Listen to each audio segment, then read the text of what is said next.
Hello everyone and welcome back to our YouTube channel. In this video, I'm going to show you how to fix Peloton Strength Plus app not working. First, we'll start with something very simple yet powerful. So over the time, apps store temporary files to load faster, but sometimes those files get corrupted and the app starts acting weird. To resolve this issue, we will first head over to our device settings. From here, scroll down and tap on General. Once you're in the General Settings tab, look for iPhone Storage option and tap on it.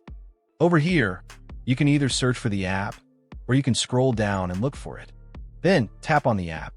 On the next screen, you need to tap on the Offload app option. A confirmation pop-up will come up. Now tap on the Offload app option here. It'll take a bit for processing, and then a reinstall button will show up. Simply tap on it to reinstall the app. This should resolve the issue, but if it doesn't, then you need to check if the app is running an older version.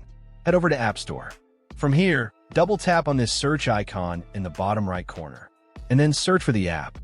Once the app comes up in the search result, and if you see this update button right next to the app, simply tap on it to make sure you're running the latest version of the app. However, if you continue to encounter this issue, then you will need to completely reinstall the app, which usually resolves the problem. Head over to this screen the way we did before. And over here, tap on the Delete App option here to uninstall the app from your device. A confirmation pop-up will come up. Now tap on the Delete option here. Once uninstalled, open up App Store and search for the app in the search bar.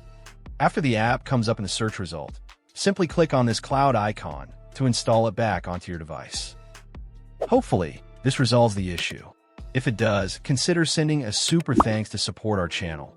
And also don't forget to hit the subscribe button. We'll see you in the next video.